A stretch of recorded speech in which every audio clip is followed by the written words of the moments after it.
All right, well, we will begin now. So I would like to thank everybody for coming into attendance for our fourth Echo Clinic. Before we begin today, I would like to go through some housekeeping. We appreciate everybody's participation throughout this Echo Clinic. For quality improvement purposes, this tele-echo session will be recorded throughout. By participating in the session, you are consenting to be recorded. To protect patient privacy, please do not provide any PHI information when participating in this clinic. If you have any questions at the end of this presentation, please email me at jsathmary@njaap.org. When participating today, please mute your microphone when you are not speaking. If you are on the computer, the microphone location is located at the lower left or upper left of your screen. Please click on that if you'd like to mute yourself. If you are on the telephone, please press *6 to mute and unmute yourself. When communicating, please communicate clearly, and please use the chat function to send any messages to NJAAP admin if you have any questions. Do not put your phone on hold if you must leave the meeting. We will hear hold music throughout the presentation. Before we begin today, I would like to do a quick roll call. So if anybody from the following program is here, please announce yourselves and who's with you. Capital Health Internal Medicine Residency. Yes, hi. Hello, how are you? May I ask who's here from your team? So do you hear my voice? I do. Okay. So I'm Mohammed Mahdi, and I'm PGY2 resident. And I'm Dr. Albana Harisa, and I'm PGY3 resident. Well, thank you very much for coming to attend today. Freehold Family Health Center, is anybody here from there? So we both go to Family Health Center. Oh, okay. Freehold, sorry about that. Okay, well, thank you, doctor. Happy Healthy You Family Medicine, is anybody on from there? Okay. Palisades Hospital? Okay. Robert Wood Johnson Medical Associates. And if you're also here and you don't want to speak over the line, please feel free to use the chat function to send who is here from your team. Okay, St. Francis Medical Team.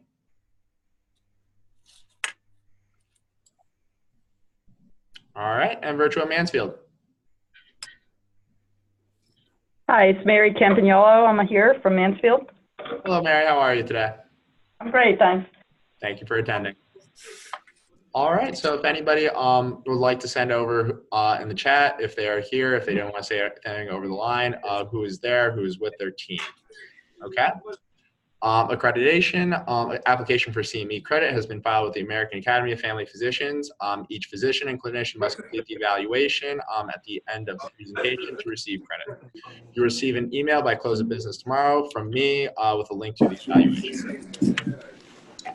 Please see the following disclosures for all the individuals that are participating in this session and have participated in the development of this presentation.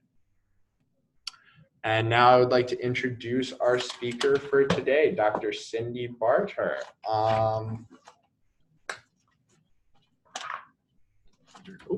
Here we go. Dr. Barter attended the University of Kansas Medical School, where she received her Doctor of Medicine.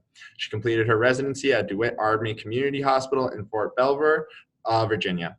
Since 2009, she has been on the faculty for the Hunterdon Family Medicine Residency Program.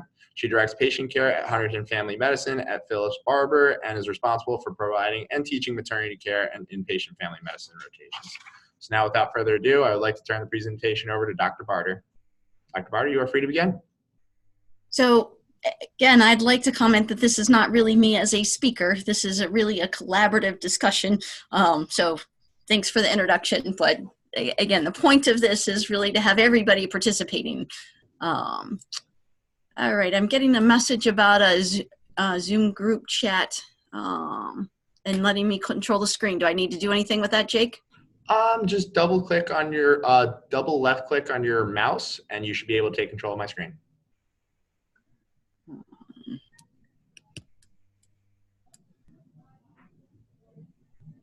Okay. I may just have you forward the stuff if that's okay. That is perfectly fine with me. Okay. So next one. All right, so this is a question that we all asked beforehand. So the Advisory Committee on Immunization Practice, ACIP, currently recommends for those age 65 or older. And so please check all that you think that apply. So, and I'll read them out as you're looking through them, but no need to give PCV 13 unless immunocompromised CSF leak or cochlear implant. Single dose of PPSV 23 for those age 65 or older. Shared clinical decision-making is recommended regarding administration of PCV 13 to persons age 65 or older. If giving PCV 13, it should be administered first, followed by PPSV 23 at least 1 year later, or all of the above. So click any or all of those.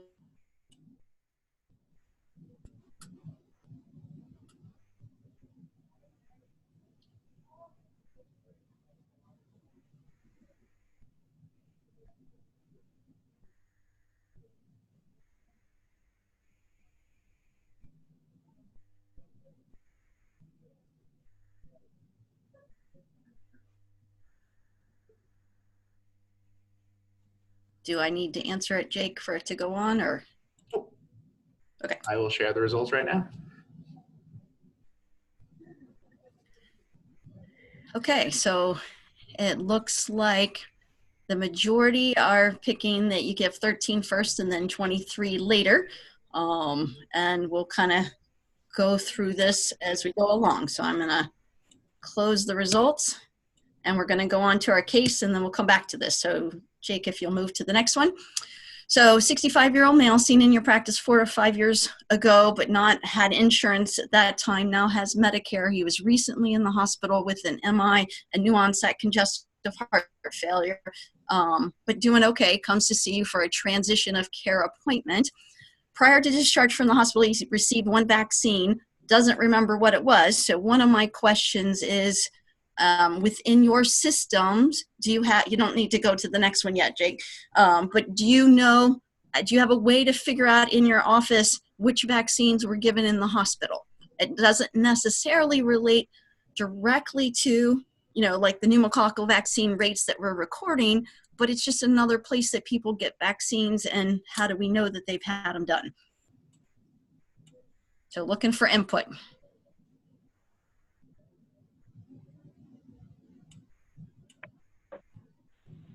Hi, this is Mary Campagnolo. We're fortunate that the EPIC system does reflect any vaccines that are given in any location in the institution. And also, we often pull in some from the pharmacies, too. Okay, thank you. Mohammed, you know at your practice if there's communication between the hospital system and your outpatient records?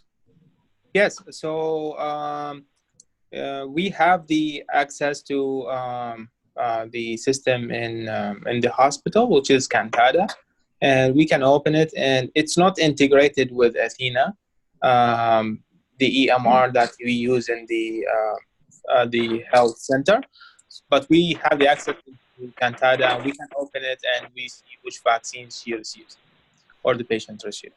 And is that something just the physicians are able to open and see it, or is that something the clinical staff in the office can do? We both can do. The nurse, the tech, and residents. All of us. And do you have a set procedure in your office of who typically is the one that updates if somebody had a vaccine done, like at the hospital or someplace else? Your question is about safe. Sorry, what was your question? So do you have a procedure in your office of who's typically responsible for updating it? Because sometimes it's everybody's pointing to, well, I thought you were going to put it in, I thought you were going to put it in, and then nobody updates the records for the vaccine. So I just didn't know if your office had sort of a policy of who's responsible. Right. Sure it gets updated. So it's the responsibility of the medical doctor who is the resident and the preceptor attending to look into the vaccines and make sure that these are up to date and if there's any requirement. So this is the system that we are following. Okay, thank you. All right, Jake, you want to move to the next slide? Real quick, Dr. Barter, I think we have a couple of responses over the chat. Okay. If you'd like me to share those. So the individual is from Capital Health. They say we can check the hospital system and see if we received the vaccine. They've also stated that recently our EMT Athena receiving report is from the state. They also check, oh, Dr. Mizami as well. All right, thank you, Dr. Mizami. And thank you, Dr. Mizami. His audio is not working. So Okay. I mean, we can move on to the next slide as they shared most of this. So if you can forward to the next slide. So anyway, from however system you had it, you figured out it was the flu vaccine that he received. And so he's 65, has not been in healthcare for a while. So again, what would you recommend in regarding his pneumonia vaccine?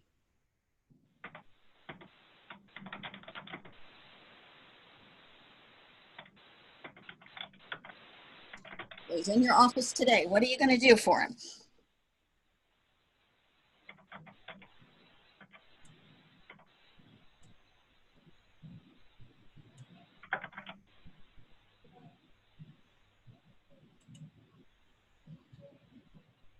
So you have a response that says to be given, but I'm not sure. So which one would you want to give, the 13 or the 23?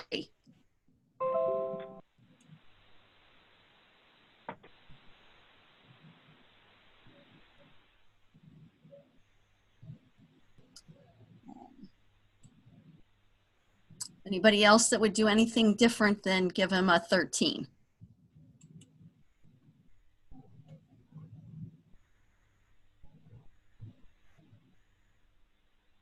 All right, so let's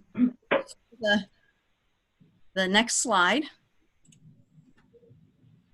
So just in November of 2019, the MMWR came out that ACIP is now recommending that we don't need to give PCV13 to persons age 65 or older if they do not have an immunocompromising condition, CSF or cochlear implant, whether or not they've previously received a pneumoniavax or not, and Pneumovax. And the reason this change was recommended is in 2014, they looked at the data for the incidence of PCV13 and what was covered with that, and found over 65, it was a reasonable prevalence. So they recommended, and they said they would relook at that data in 5 years, which is 2019.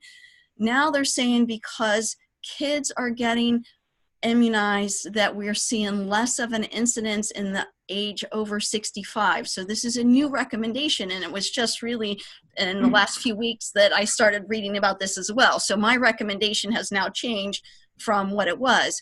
Now they said you can still do shared decision making, and if somebody wants the 13, you give it first and then you wait a year to give the 23, but they are not routinely recommending the 13 for over 65. So again, new recommendations just since November of this, so just a month or two ago. So if you don't feel bad, because I just read it this last week myself, but that's why I wanted to bring that up as we started looking at this today, because it is changing a little bit,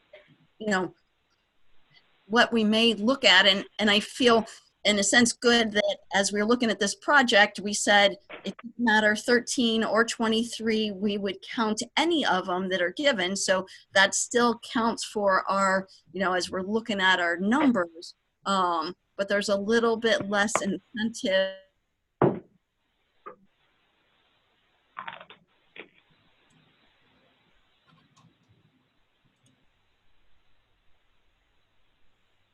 Yet completely adopted that yet because it just came out and nobody has to say. So I don't know if anybody has any thoughts or comments on that.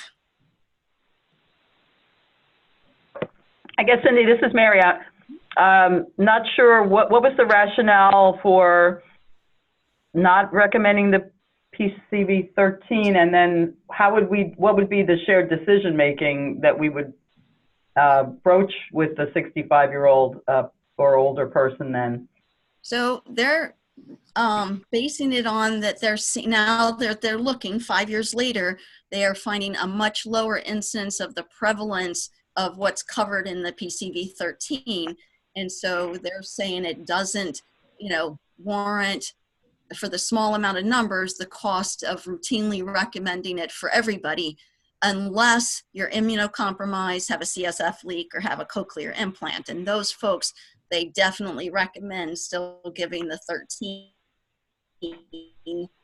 if you're over 65, and then followed by the 23 a year later. So the shared decision making is, if, in my mind, if somebody really wanted the 13 when they turned 65, I would give it care made. If, once the CDC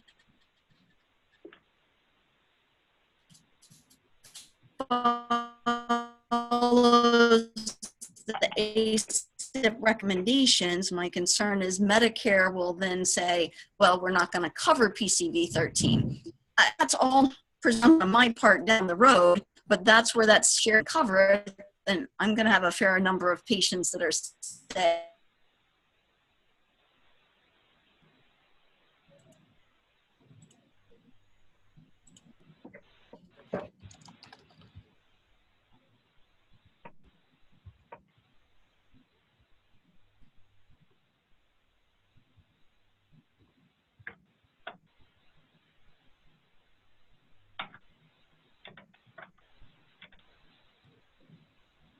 I don't know if it was my internet that went out, or can you hear me?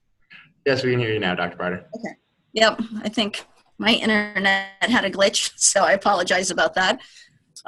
Mary, did that kind of answer your question from their perspective, or mine? Yes, I think so. I guess we're going to have to also make sure our IT systems then reflect this pretty soon, because right now they're still, recommending both of them.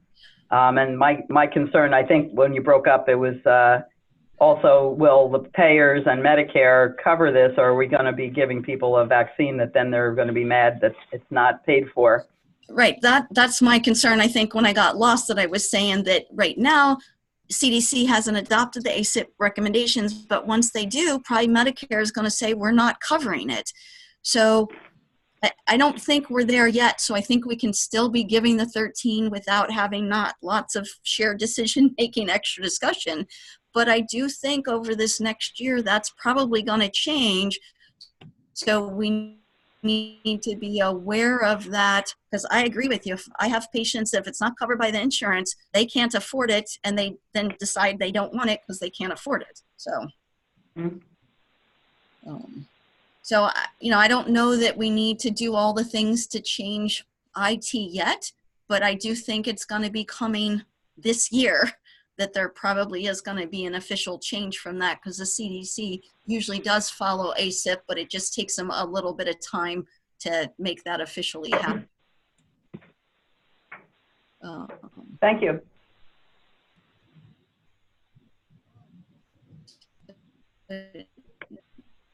Jake, if you want to go to the next slide.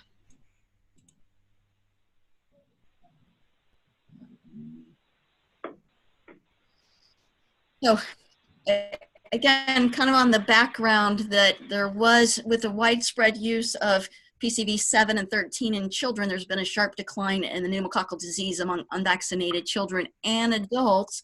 So that's why we're seeing less of it. So, as I said, they looked at it in 14, said they would look again in 5 years. And so their recommendation is that we don't need to be given the 13 routinely to those over 65. So, okay. Next slide. And then again, they were looking at the impact that over the lifetime of cohort of 2.7 million adults over age 65, that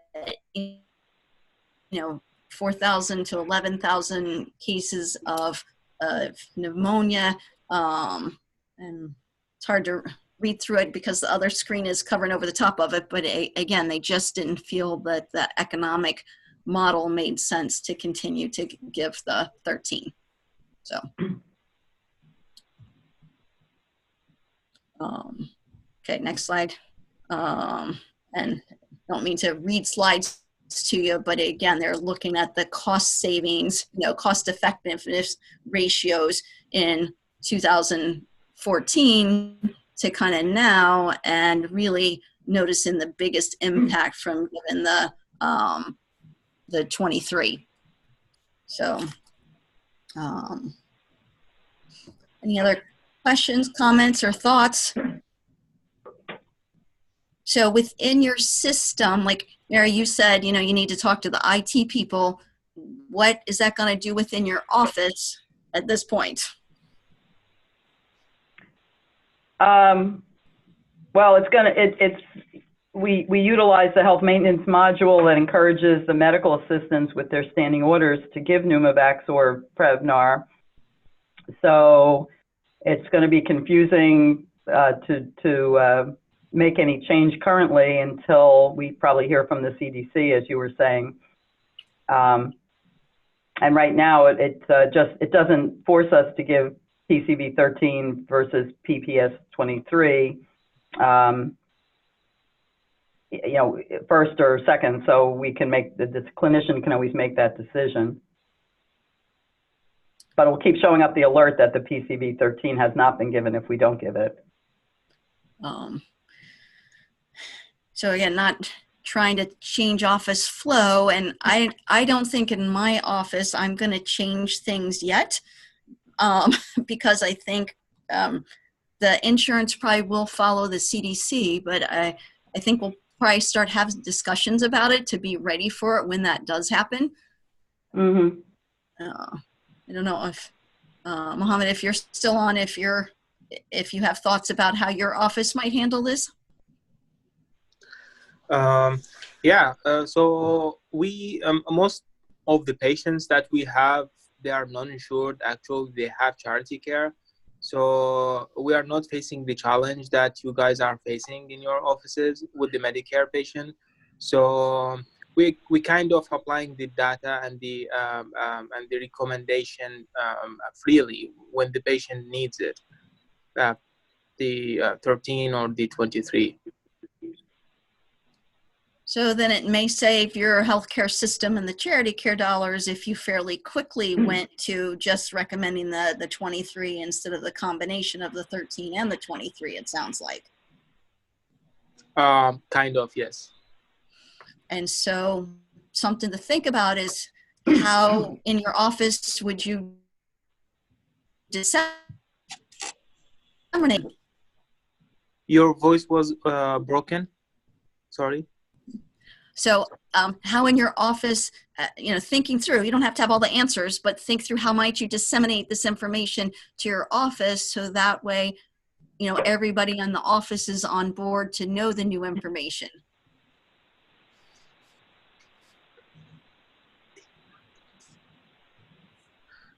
So we have with Dr. Muazzami as a preceptor to the residents, we do team huddles prior to seeing each patient and to make sure that everything is up to date and make sure that to give the vaccine. Yeah, so the team huddle, we have this plan. So again, for the purpose of this project, it doesn't change anything that we're doing. It's just, it's how do you remain current and look at how, that process flow. Like I know Fran talked a lot about kind of the PDSA cycle of how do you make an intervention and then make a change. And so this is really something to think about. How do you disseminate new information that's come out? And each office will probably handle that differently. So I need to mention also that one of the projects of our last year resident, Dr. Gavami, pre-visit checklist was integrated into the Athena EMR, and now it's commonly used among residents that prior to each visit, we check if the patient is 65 or older, and they would need the pneumonia vaccination, or they are a smoker, you know, the requirement and the criteria, they are listed in the pre-visit checklist. So prior to see each patient, we kind of make a plan in advance. In addition to the patient's need, why the patient is in the office. This is the additional things that we think of. So is that checklist an easy process to change then if there's new recommendations that come across? It is easy to change, yes. We have the criteria under, so to whom shall we give the pneumonia vaccine? So we can just implement the new rules. I think so, yeah. Mary, I'm going to go back to you for a minute. And on the data that we received, we saw that you guys do some of the best job of getting the pneumonia vaccine. And I don't know if you've had a chance to think about what you're doing well. Is it, you know, if you think it's because you're in a large system that captures all of it, or if you have other thoughts about recommendations to other folks of doing such a good job? Well, I think there's a few parts to that answer. First of all, I think many years back, we developed standing orders for flu and pneumonia vaccines, first the Pneumovax and then the Prevnar when that became more recommended. So that was a huge help because the medical assistants were given freedom as they were rooming patients to just go ahead and give vaccines, those types of vaccines that were needed there. So that was a big help. The other help was that we've had metrics for the clinicians on and the practices to show that we were, you know, to meet certain targets on our pneumonia vaccines over the years. I think there's been probably a little less focus on that in the past 2 years, but prior to that, we were trying to really push people to vaccinate. And so I think that helped the group in general, both individual offices and our multiple sites. And then again, as I was mentioning before, Epic, a lot of issues I have with the system in some ways, but one of the features that I think has been very helpful has been the vaccine module is updated now from various pharmacies, and we get it through the ones that might be given, the vaccines that might be given within the hospitals that we own. And lastly, the health management module, if the clinician uses it, will kind of highlight all the things that are needed. And it's not perfectly accurate, but on pneumonia vaccines, it does remind us to give them either the PCV13 or the EPSV23. So I think there's a multi-pronged approach we have that, again, we've been happy. We have seen increases in our vaccination rate. So it sounds like at Capital, it's either a pre-visit checklist or you guys have lots of different options to help encourage us to remember, because we know as physicians, if it's just based on our memory, our intentions are always good, but you know, the day gets busy and we forget to give vaccines. So I think the more the system can help, clearly the better we get. But I know I've spent a lot of time thinking this last week as I've started looking at, you know, the new recommendations. What does it change then to go back and change that whole system of what's recommended, and when you get alerts, and when it, you know, we all get sort of alert fatigue of stuff that pops up with us, and if we can decrease some of that in a timely fashion, but it's not always easy depending on the EHR that you work with. So, all right, any other questions or comments? Cindy, one more thing I meant to add to the process of how you can increase the rates was the use of the patient portal. We've had, again, it's been an interesting process, but one of our metrics has been to increase our patients signing up with the portal for our system. And then the portal actually, once they're signed up, it actually starts to remind the patient themselves of what vaccines they might need. And so it hasn't happened 100%, but I've been happy that certain patients come in and ask for vaccines that have popped up on their portal. Oh, that's great. But again, like as being prepared for as the CDC recommendation starts to follow ACIP, what is that process to change what goes out to patients? Because my guess at some point this is going to get picked up by news once the CDC takes it up. So I think we'll need to be prepared to have that shared discussion with patients. So, all right, Jake, you want to go to the next slide? So again, if you can answer the questions.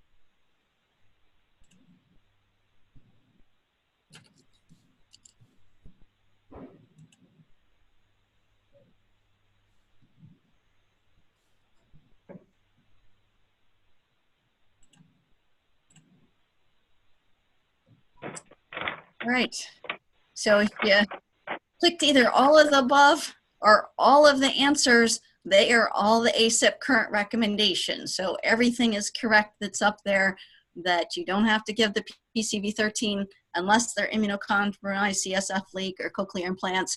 You can do just a single dose of 23. Shared decision making is recommended for giving the 13 if they're over 65. And if you do give the 13, then you should wait a year before you give the 23. So again, all of those are correct from the current ACIP recommendations. So I don't know if we still have a couple more minutes. If people wanted to, I know we only have really a couple groups on, but there was a few plans that were submitted of what people were working on. Fran had those, and if you want to mention that, Fran?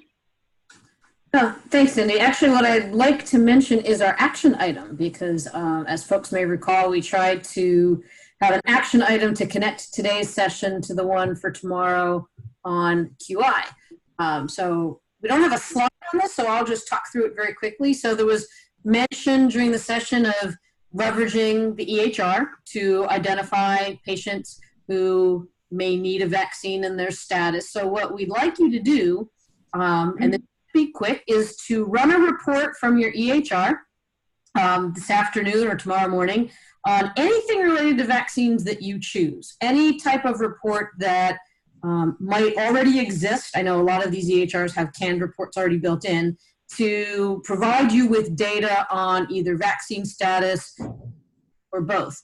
On tomorrow's QI session, we're going to be talking about measurement and use of data for improvement in real time, which can actually be very simple. And so that's what's in the focus of tomorrow's session, is on how to do this in a simple way. It would be great if everybody could already come to that session with having one report to give you an idea of what's available to you. And then we'll talk tomorrow about how to use that. So the QI session tomorrow will really be around real-time measurement and use of data for improvement. So I hope everybody can do that. And when Jake sends out the reminder for tomorrow, he'll include a little summary of what I just said so that everybody's got that handy.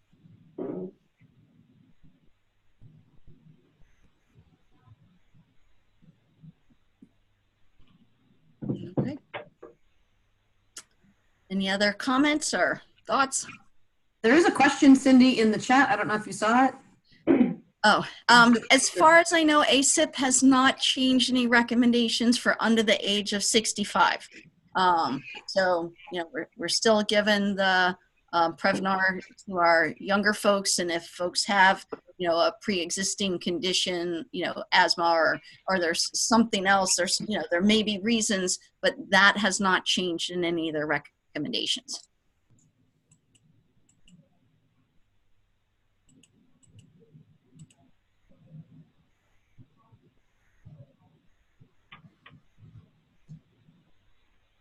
Okay.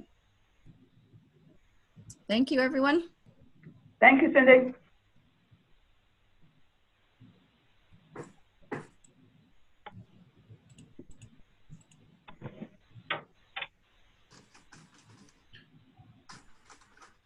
All right.